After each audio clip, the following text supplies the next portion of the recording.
Padre, no, papá. Suéltese, Cristiano. Sí, papá. No sea bruto, mijo. Perdóneme. Este es el último momento de Fernando Soler, un hombre que fue el padre de todas las familias mexicanas en la pantalla. Una voz severa pero justa, un gesto firme, pero cargado de ternura. Un símbolo de la época de oro del cine mexicano, que se apagó sin hacer ruido. El 25 de octubre de 1979, mientras descansaba en su casa de la Ciudad de México, Fernando Soler partió en silencio.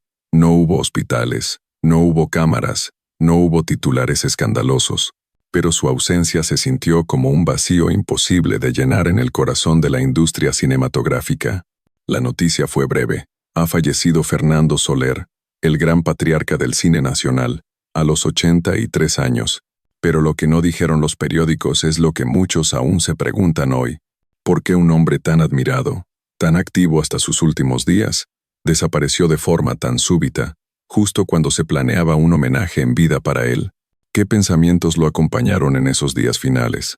¿Acaso presentía que su ciclo se cerraba? Hay muertes que sacuden por su violencia, pero hay otras que estremecen por su paz inesperada. Y la de Fernando fue una de ellas, porque cuando una leyenda parte sin despedirse, el silencio que deja puede ser más ensordecedor que cualquier escándalo. Y en ese silencio, empiezan a brotar las preguntas, los recuerdos, las frases no dichas, los homenajes pendientes. Hoy, en el último momento, no vamos a contarte solo la vida de un actor. Vamos a acompañarte en un recorrido íntimo por los últimos días de un hombre que lo fue todo. Actor, director, productor, padre de una dinastía y espejo de todo un país. Vamos a descubrir lo que se dijo y lo que nunca se quiso decir. Porque la partida de Fernando Soler no fue solo el fin de una vida, fue el cierre de una época. Hablar de Fernando Soler es hablar de los cimientos del cine mexicano. Nació como Fernando Díaz Pavía en 1896, pero su nombre artístico sería más que una firma, sería un emblema. Su figura imponente, su rostro inolvidable y su voz grave se convirtieron en sinónimo de respeto, disciplina y talento. Su historia no puede separarse de la de su familia, los Soler. Una dinastía artística como pocas, integrada también por Andrés, Domingo, Julián y Mercedes. Juntos formaron un linaje que conquistó el teatro, el cine y la televisión durante más de 5 décadas. Pero Fernando no solo brilló por ser el mayor del clan. Su huella fue profunda porque supo transitar todos los roles. Actor protagonista, director exigente, guionista detallista y productor visionario. En una época donde el cine nacional vivía su auge, Fernando Soler era uno de los arquitectos silenciosos de esa gloria. La época de oro del cine mexicano, décadas de 1930 a 1950, vio nacer clásicos como La oveja negra, 1949, Cuando los hijos se van, 1941, o Una familia de tantas, 1949, y en todos ellos, Fernando fue el alma paterna. No solo interpretaba al padre en pantalla, lo encarnaba en espíritu. Era el rostro de la moral tradicional, del deber familiar, del México conservador pero lleno de afecto. Durante años, fue la voz de la conciencia nacional en celuloide. Mientras otras estrellas caían en escándalos o excesos, Fernando mantenía una imagen impecable, un profesional meticuloso, un hombre de costumbres discretas y una vida alejada de los reflectores cuando las cámaras se apagaban. Y ahí es donde comienza el misterio. Porque un hombre tan público, tan presente en la vida cultural del país, eligió desaparecer de la vida pública sin avisar. En sus últimos años, rechazó entrevistas, se alejó de las galas, evitó los homenajes, dijo que quería descansar, pero muchos pensaron que algo más profundo se escondía en ese retiro tan abrupto. México estaba cambiando. El cine había perdido parte de su esplendor. Nuevas generaciones ya no recordaban sus películas. Y Fernando, quizá por primera vez, se sintió fuera de lugar. Poco antes de su muerte, hubo rumores de que se preparaba un documental sobre los hermanos Soler. Se dijo que él no quiso participar. Algunos allegados lo justificaron como modestia. Otros, en voz baja, creían que Fernando ya estaba preparando su despedida, una que no tendría alfombra roja ni discursos. Esa es la paradoja de su historia. un hombre que dio su vida entera al arte, y que sin embargo, decidió que su último acto sería invisible. Esa elección silenciosa es el núcleo de este relato, porque cuando alguien tan inmenso se va sin hacer ruido, nos obliga a mirar más allá del final, a preguntarnos qué significa realmente despedirse con dignidad, y a valorar aquello que solo se entiende cuando ya no está. La historia de Fernando Soler no comenzó en la gran pantalla. Comenzó en los escenarios polvorientos del teatro popular, donde un joven de mirada intensa y voz potente empezó a llamar la atención por su naturalidad y magnetismo. En esos primeros años del siglo XX, México vivía tiempos convulsos entre revolución y reconstrucción, y el arte era refugio y espejo. Desde muy joven, Fernando supo que lo suyo era la interpretación, pero no se conformó con ser un actor más. Aprendió de los grandes dramaturgos, observó a los mejores directores y comprendió que el arte de contar historias iba más allá de memorizar diálogos. Era un acto de entrega total. Su primer gran salto llegó con el cine sonoro. En la década de 1930, cuando la industria comenzaba a consolidarse, Fernando se posicionó como uno de los primeros actores en dominar la transición del teatro al cine. Su presencia imponente y su capacidad de encarnar personajes complejos lo llevaron rápidamente a papeles protagónicos.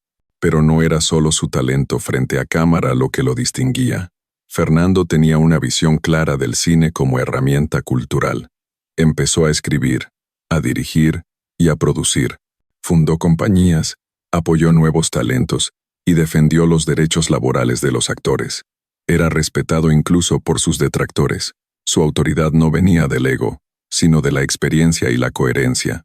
Películas como La Oveja Negra, junto a Pedro Infante, o Cuando los hijos se van marcaron un antes y un después. No solo fueron éxitos de taquilla, sino retratos profundos del alma mexicana. La figura de Fernando, como el padre estricto pero justo, como el abuelo sabio, como el hombre de principios, se volvió omnipresente.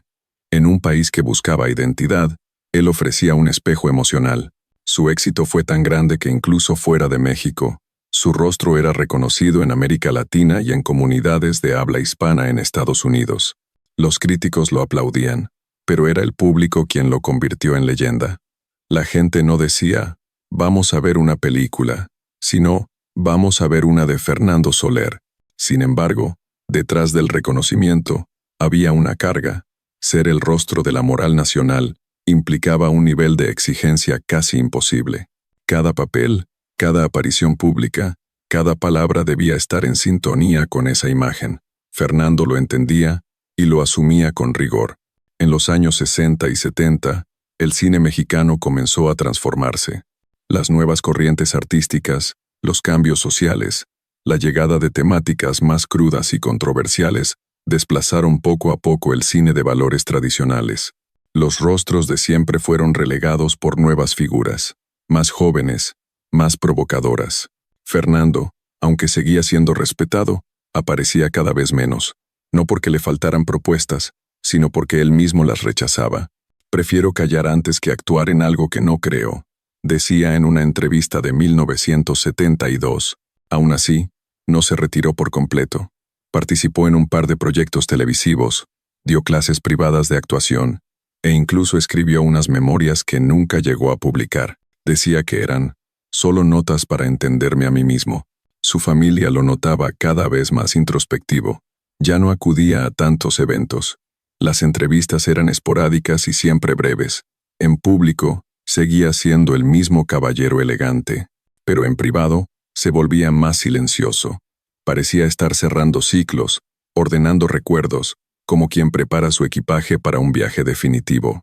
Y entonces, sin previo aviso, el 25 de octubre de 1979, la noticia cayó como un susurro.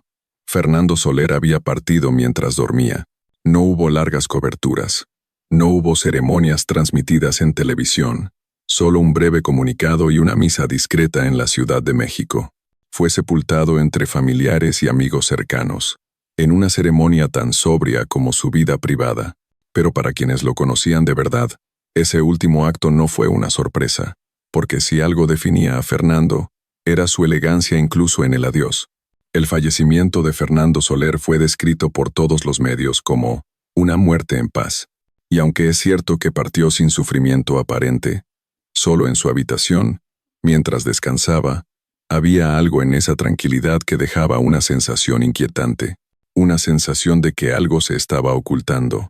No un escándalo, no un crimen, sino un dolor mucho más silencioso, el olvido. Durante sus últimos años, Fernando se fue desconectando del mundo público. Lo que comenzó como una pausa entre proyectos, se transformó en un retiro absoluto. No respondía a homenajes. Evitaba hablar con la prensa. Su teléfono sonaba menos. Sus visitas eran esporádicas.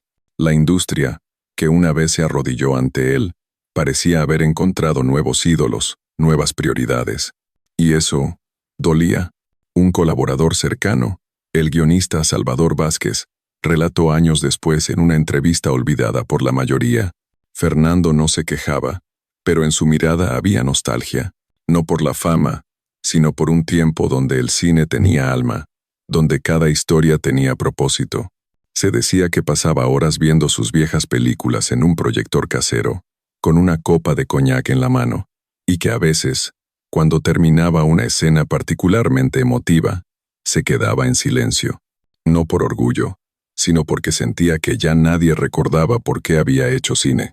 Uno de los momentos más reveladores ocurrió poco antes de su muerte.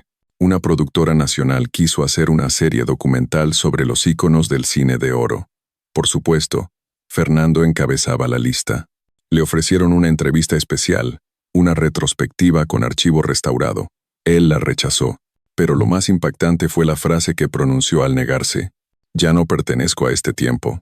No quiero que me miren con lástima, ni que digan que fui alguien. Ya fui. Ahora soy solo recuerdo. No fue una declaración amarga, ni llena de rencor. Fue la aceptación de alguien que había entendido el ciclo completo de la gloria, el ascenso, el brillo y la caída silenciosa. Su sobrina, también actriz, reveló años después que Fernando sufría de una tristeza callada. No una enfermedad clínica, sino una especie de desencanto vital. El país que tanto amó cambiaba muy rápido. Los valores que él representaba eran considerados anticuados. Las nuevas generaciones ya no lo mencionaban. Y eso, poco a poco, lo fue apagando desde dentro. El día de su muerte, no había cámaras, no había discursos, solo una casa silenciosa, una cama ordenada y un hombre que eligió dormir sin molestar a nadie, como si supiera que su tiempo ya había pasado. El público se enteró por breves notas en el periódico. Algunos fanáticos de la vieja escuela llevaron flores al Panteón Jardín. Otros simplemente volvieron a ver sus películas en televisión. Pero la industria permaneció en silencio. Ningún gran homenaje, ningún festival especial. Solo años después, cuando otros Soler también partieron, comenzaron a surgir voces pidiendo rescatar su legado. Pero Fernando ya no estaba para verlo. Y quizás, si hubiese estado, tampoco hubiese querido. La verdad más oscura en esta historia no es un escándalo. Es que incluso los más grandes pueden ser olvidados en vida, y que el dolor más profundo de un artista no siempre es el fracaso, sino la indiferencia. Porque Fernando Soler no murió solo de edad avanzada. Murió cuando el país que ayudó a construir dejó de mirarlo a los ojos. En el último momento, creemos que la historia de Fernando Soler es uno de esos casos donde el silencio habla más que cualquier biografía autorizada, donde la ausencia pesa más que la presencia mediática. Su partida no fue un evento, fue un susurro que sin embargo, nos dice mucho sobre el precio de la grandeza. Fernando Soler no solo fue un actor, fue una brújula moral, un símbolo de un México que hoy parece casi imaginario. En sus gestos, en sus palabras, en su manera de caminar por la pantalla, había una certeza, que el arte tenía que servir a la dignidad humana. Y por eso, quizás, su salida del escenario fue tan discreta, porque él mismo sabía que ya no era su momento, que las luces del nuevo espectáculo no estaban hechas para él, no porque le faltara talento, sino porque el mundo se había vuelto sordo a su tipo de mensaje. Nosotros no creemos que su muerte fuera simplemente por edad. Creemos que Fernando decidió marcharse cuando entendió que su obra ya había dicho todo lo que tenía que decir, que su legado estaba completo, incluso si nadie se tomaba el tiempo de agradecerlo. Nos parece profundamente triste que no haya habido homenajes nacionales, ni estatuas, ni festivales que llevaran su nombre en vida, porque si alguien merecía ser celebrado, era él. Pero también entendemos que Fernando no buscaba eso. Él no actuaba para la fama, actuaba para contar algo real, algo necesario. Y aún así, no deja de doler. Duele saber que uno de los pilares de nuestra cinematografía murió sin ser acompañado por la multitud que él tantas veces emocionó. Duele imaginarlo solo, viendo sus películas con nostalgia, preguntándose si todo aquello valió la pena. Pero también hay belleza en esa tristeza, porque hay artistas que se despiden con escándalos, otros con aplausos, y unos pocos con dignidad absoluta. Fernando Soler eligió ese último camino, un camino silencioso, pero eterno. Hoy, más de 40 años después, sus películas siguen hablándonos, siguen enseñándonos, siguen emocionando a quienes se atreven a mirar atrás. Y es ahí donde vive la verdadera inmortalidad. A veces, los grandes no necesitan un aplauso final.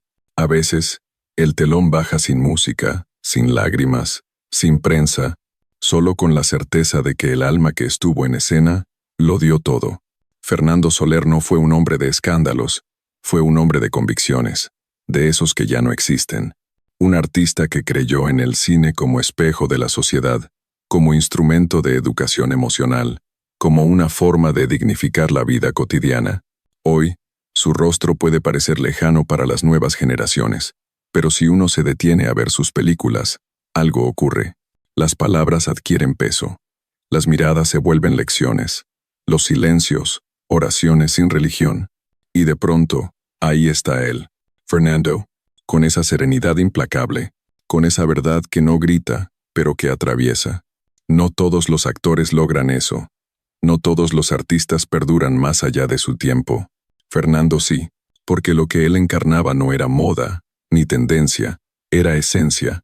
Hay algo profundamente humano en la forma en que eligió partir, sin molestar, sin anunciar, como quien no quiere interrumpir la conversación del mundo moderno, como quien comprende que la historia continúa, pero que su página ya está escrita, y sin embargo, en cada hogar donde aún se proyecta la oveja negra, en cada abuela que recuerda sus lágrimas con cuando los hijos se van, en cada padre que aprendió a hacerlo viendo sus películas, Fernando Soler sigue presente, porque hay historias que nunca se han contado, pero ahora las conoces.